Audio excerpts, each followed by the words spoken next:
നമസ്കാരം. Raf talk ഫുട്ബോളിലേക്ക് അവർക്കും സ്വാഗതം. വേൾഡ് കപ്പിൻ്റെ ഫിക്സർ നിർണയ നറുക്കെടുപ്പ് നാളെയാണ്.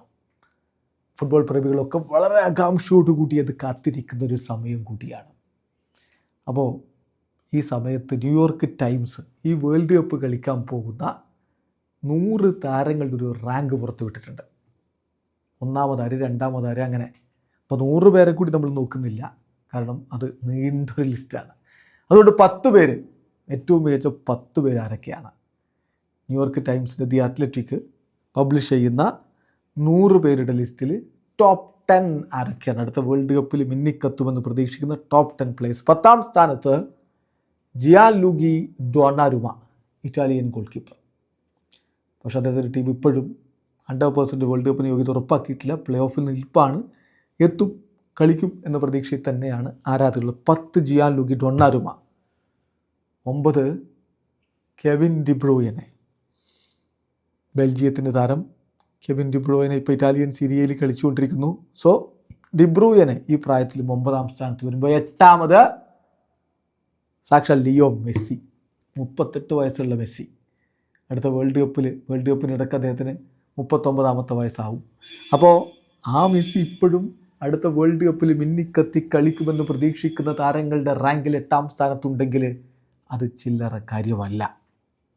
7ാമതോ വിനി ജൂനിയറാണ്, റയൽ മാഡ്രിഡിൻ്റെ ബ്രസീലിയൻ സൂപ്പർ താരം. ബ്രസീലിന് വേണ്ടി അദ്ദേഹം പൊളിച്ചെടുക്കുമെന്ന പ്രതീക്ഷ ഇപ്പോഴും ആരാധകർക്കുണ്ട്. അദ്ദേഹമാണ് 7എങ്കിൽ 6 മറ്റൊരു റയൽ മാഡ്രിഡ് താരമാണ്, ഇംഗ്ലീഷ് സൂപ്പർ താരം, ഇംഗ്ലണ്ടിനൊപ്പം വേൾഡ് കപ്പിനെത്തുന്ന ജൂഡ് ബെല്ലിംഗാം. 5 പെഡ്രിയാണ്. പെഡ്രി, ബാഴ്സലോണയുടെ മധ്യനിരയിലെ മാന്ത്രികൻ. ഇതവണ പലരും സ്പെയിനിന് കിരീട സാധ്യത കണക്കാക്കപ്പെടുമ്പോൾ പെഡ്രി അതിൽ പ്രധാനിയാണ്. അവരുടെ ആ ഒരു പ്രതീക്ഷ സമ്മാനിക്കുന്നവരുടെ കൂട്ടത്തിൽ പ്രധാനിയാണ്. 4ാമത് ഹാരി കെയ്നാണ്. ഇപ്പോൾ പൊളിച്ചെടുക്കുന്ന പ്രകടനമാണ് അദ്ദേഹം നടത്തിക്കൊണ്ടിരിക്കുന്നതെന്ന് നമുക്കറിയാം. ക്ലബ് ഫുട്ബോളിലെ പ്രകടനം അദ്ദേഹം ഈ വേൾഡ് കപ്പിലും പുറത്തെടുക്കും എന്ന് പ്രതീക്ഷിക്കണം. 3ാം സ്ഥാനത്ത് ലാമിനെ യമാലാണ്. ലാമിനെ യമാൽ പലരും അടുത്ത വേൾഡ് കപ്പിൻ്റെ താരമാകും യമാൽ എന്നിപ്പോഴേ പ്രഖ്യാപിക്കുന്നുണ്ട്, പ്രവചിക്കുന്നുണ്ട്. പക്ഷേ ന്യൂയോർക്ക് ടൈംസ് അവരുടെ ടോപ്പ് 100 ലിസ്റ്റിൽ 3ാം സ്ഥാനത്താണ് ലാമിനെ യമാലിനെ കൊടുത്തതെങ്കിൽ രണ്ടാമത് എർലിംഗ് ഹാലൻഡ്. അടുത്ത വേൾഡ് കപ്പ് കളിക്കുന്ന താരങ്ങളിൽ 2ാം സ്ഥാനത്ത് എർലിംഗ് ഹാലൻഡ്. നോർവേയും കൊണ്ട് ഇത്തവണ ഹാലൻഡ് ഒരു വരവ് വരുന്നുണ്ട്. കഴിഞ്ഞ വേൾഡ് കപ്പിന് നോർവേക്ക് യോഗ്യത നേടിക്കൊടുക്കാൻ പറ്റിയിരുന്നില്ല. അതുകൊണ്ട് തന്നെ കഴിഞ്ഞ വേൾഡ് കപ്പിൽ നമ്മൾ മിസ് ചെയ്ത ഏറ്റവും പ്രധാനപ്പെട്ട താരമാണ് എർലിംഗ് ഹാലൻഡ്. ആ ഹാലൻഡ് കൂടുതൽ മികവിലേക്ക് ഇപ്പോൾ മാറിയിട്ടുണ്ട്. ഫുട്ബോൾ ലോകം ഇപ്പോൾ നേരിടുന്ന ഏറ്റവും ശക്തനായിട്ടുള്ള സ്ട്രൈക്കർ, ഒരു സംശയവും വേണ്ട, അത് എർലിംഗ് ഹാലൻഡ് തന്നെയാണ്. അദ്ദേഹം 2ാം സ്ഥാനത്ത് വരുമ്പോൾ ഒന്നാമത് ഫ്രാൻസിൻ്റെ നായകൻ കിലിയൻ എംബാപ്പെ.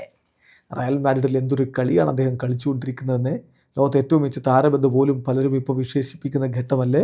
സോ 1ാമത് കിലിയൻ എംബാപ്പെ. അപ്പോൾ ഇതാണ് top 10. 1 Mbappe, 2 Erling Haaland, 3 Lamine Yamal, 4 Harry Kane, 5 Pedri, 6 Jude Bellingham, 7 Vini junior, 8 Lionel Messi, 9 KDB, 10 Gianluigi Donnarumma. അപ്പോൾ സ്വാഭാവികമായിട്ടും എവിടെയോ ക്രിസ്ത്യാനോ എന്ന് ചോദിക്കും. അപ്പോൾ ന്യൂയോർക്ക് ടൈംസ് ക്രിസ്ത്യാനോ റൊണാൾഡോക്ക് 40 വയസ്സായത് നമുക്കറിയാം. സ്റ്റിൽ അദ്ദേഹം മികച്ച പ്രകടനം നടത്തുന്നു. അപ്പോൾ ക്രിസ്ത്യാനോയെ ന്യൂയോർക്ക് ടൈംസ് ഒഴിവാക്കിയിട്ടില്ല. ക്രിസ്ത്യാനോ റൊണാൾഡോ ടോപ്പ് 100ലുണ്ട്. അദ്ദേഹത്തിൻ്റെ സ്ഥാനം 25ആണ്. ഇവിടെ അവസാനിക്കുന്ന ഫുട്ബോൾ ലോകത്ത് കൂടുതൽ വിശേഷങ്ങളുമായി റാഫ് ടോക്സ് എത്താം.